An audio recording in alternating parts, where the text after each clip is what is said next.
श्री अष्टलक्ष्मी महामंत्र।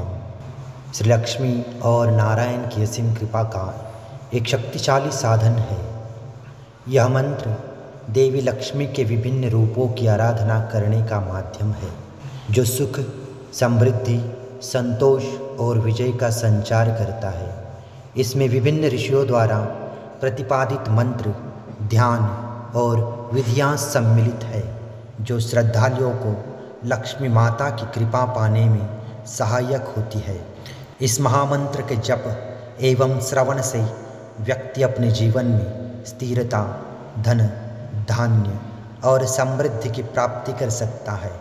आइए इस महामंत्र का श्रवण कर हम अपने जीवन में सुख, समृद्धि और शांति का संचार करें। श्री अष्टलक्ष्मी महामंत्र।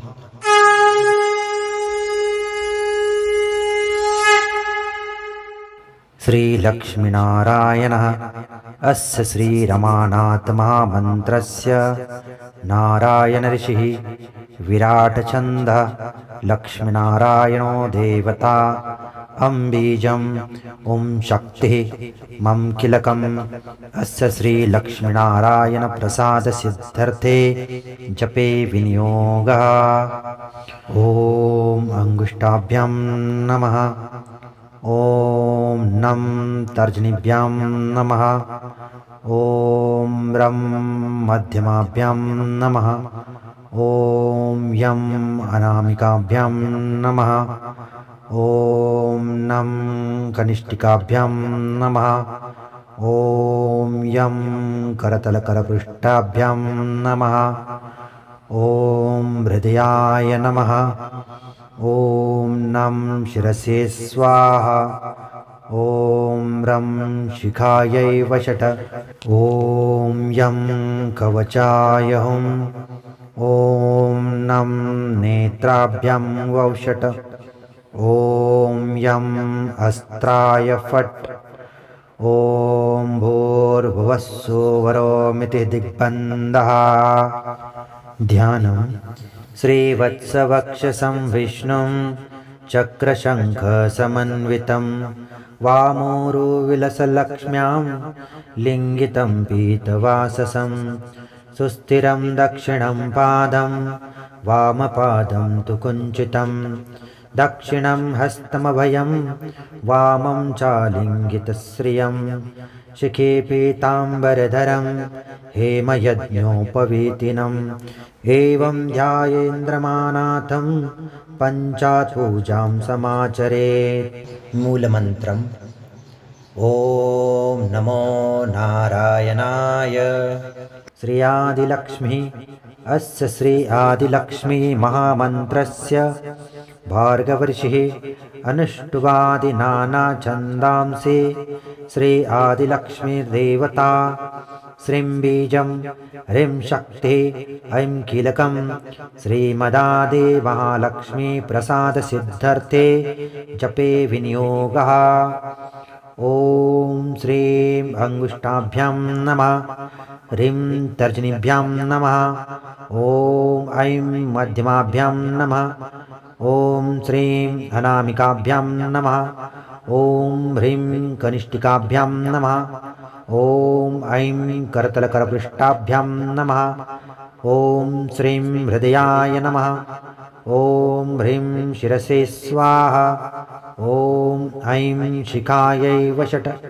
ॐ श्रीं कवचाय हुं। ॐ ह्रीं नेत्राभ्यां वौषट्। ॐ ऐं अस्त्राय फट्। ॐ भूर्भुवस्सुवरोमिति दिग्बन्धः। ध्यानम्। द्विभुजां च द्विनेत्रां च साभयां वरदान्वितां पुष्पमालाधरां देवीं अम्बुजासनसंस्थितां पुष्पतोरणसंयुक्तां प्रभामण्डलमण्डितां सर्वलक्षणसंयुक्तां सर्वाभरणभूषितां पीताम्बरधरां देवीं मकुटचारुबन्धनां सौन्दर्यनीलयां शक्तिम् आदिलक्ष्मीमहं भजे। मूलमन्त्रम्। ॐ श्रीं आदिलक्ष्मे नमः।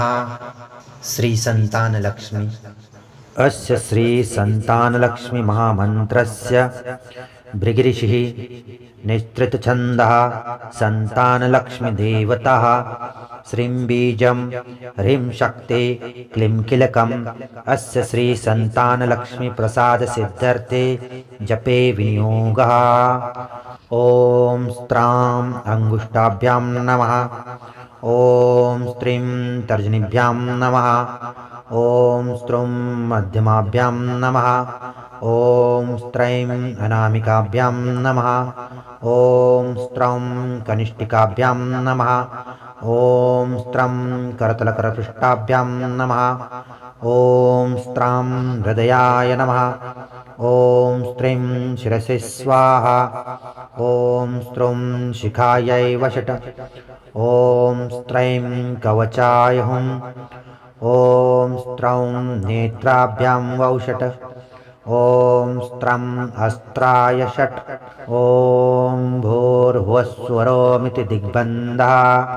ध्यानं जटामुकुटसंयुक्तां स्थिरासनसमन्विताम् अभयं कटकचैव पूर्णकुम्भकरद्वये कञ्चुकं सन्नभीतञ्च मौक्तिकं चापि धारिणीं दीपचामरहस्ताभिः सेवितां पार्श्वयोर्द्वयो बालसेनासि सङ्काशां करुणापूरिताननां महाराज्ञीं च संतान लक्ष्मीमिष्टार्थसिद्धये।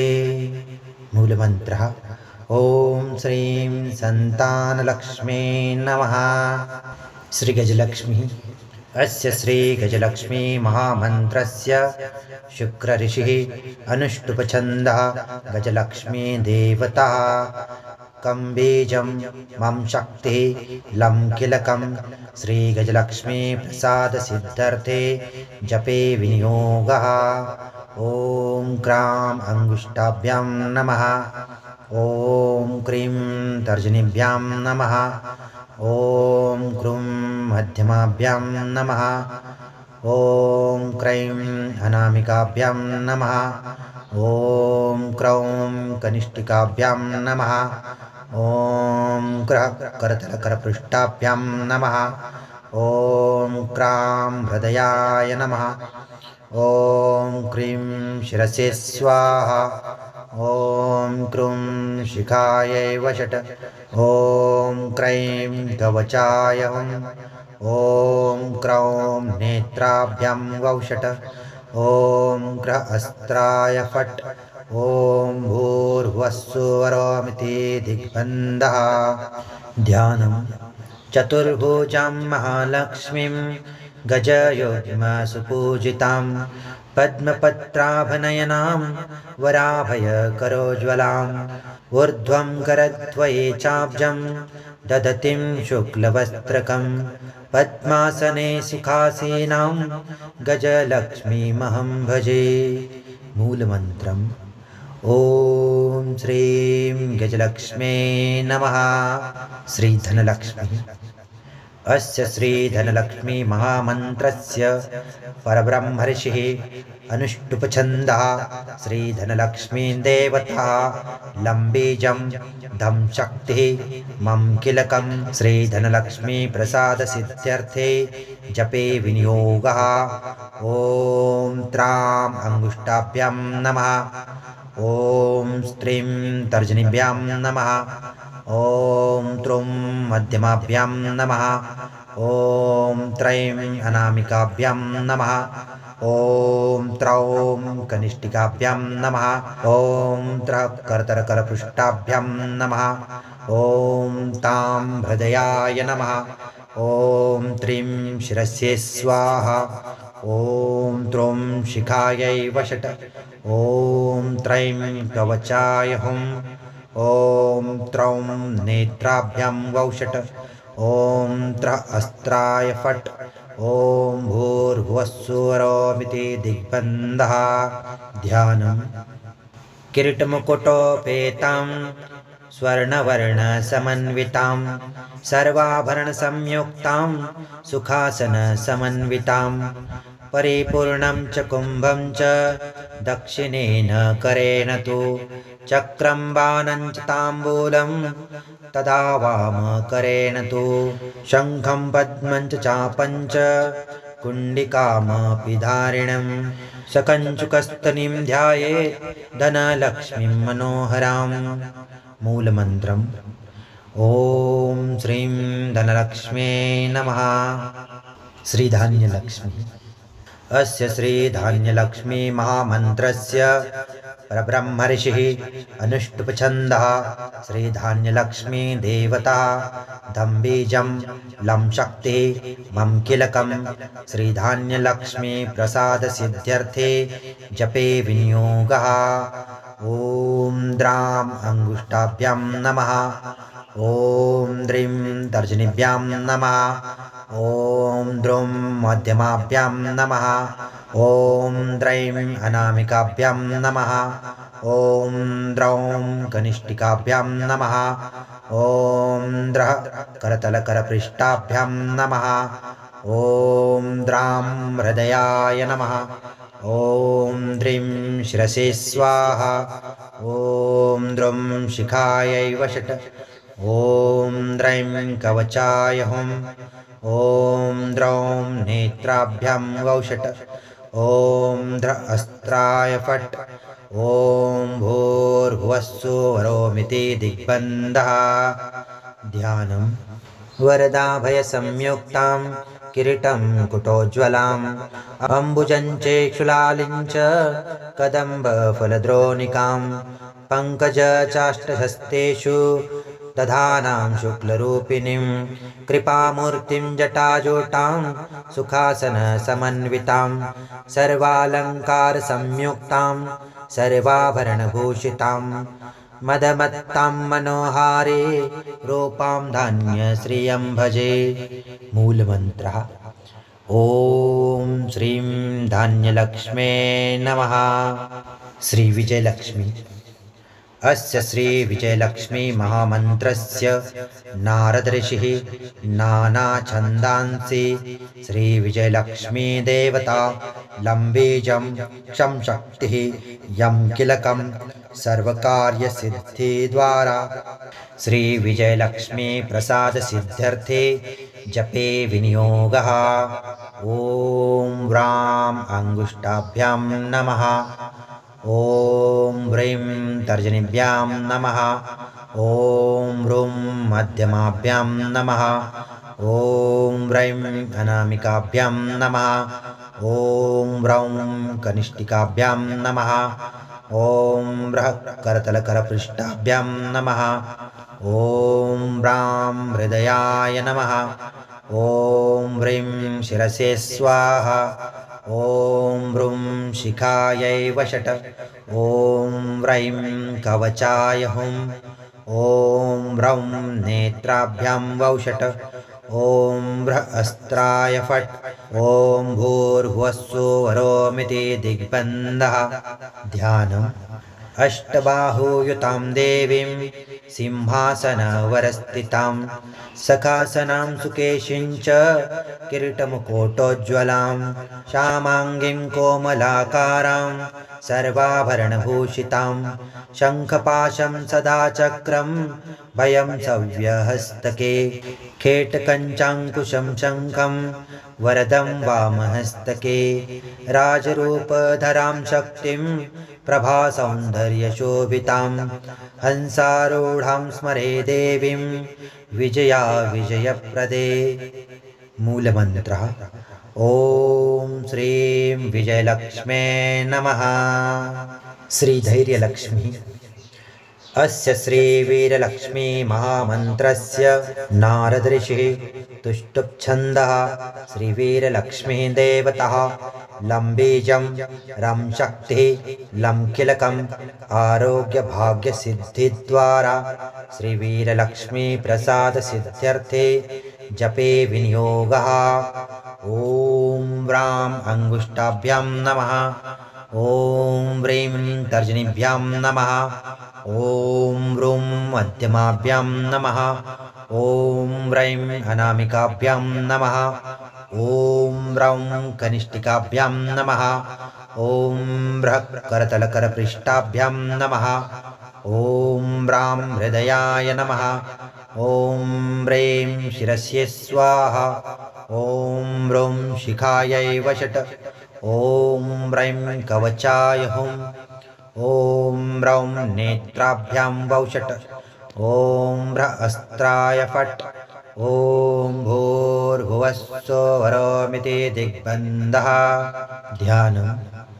अष्टबाहुयुतां लक्ष्मीं सिंहासनवरस्थितां तप्तकाञ्चनसङ्काशां किरीटमुकुटोज्ज्वलां स्वर्णकञ्चुकसंयुक्तां सन्नवेततरां शुभाम् अभयं वरदं चैव भुजयो सव्यवामयो चक्रं शूलं च बाणं च शङ्खं चापं कपालकं ददतिं धैर्यलक्ष्मीं च नवतालात्मिकां भजे। मूलमन्त्रम् ॐ श्री वीरलक्ष्मे नमः। श्री ऐश्वर्यलक्ष्मी अस्य श्री महालक्ष्मी महामन्त्रस्य ब्रह्मा ऋषिः जगति छन्दः।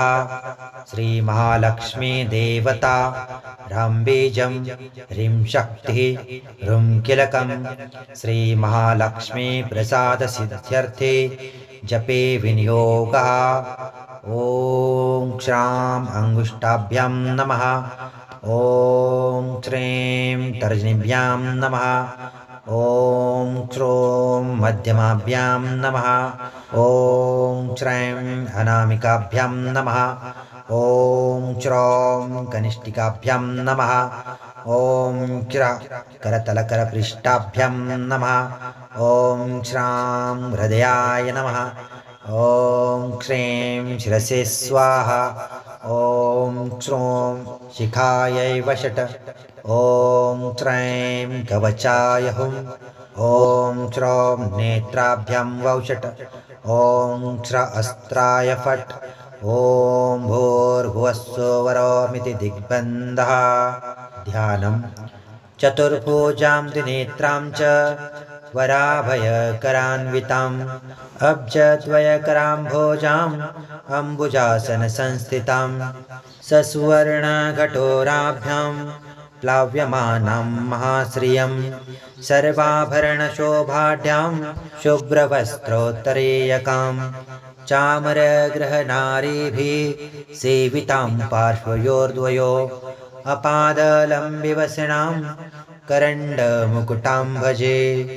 मूलमन्त्रम् अं श्री महालक्ष्मे नमः। इति श्री अष्टलक्ष्मी महामन्त्रं सम्पूर्णम्।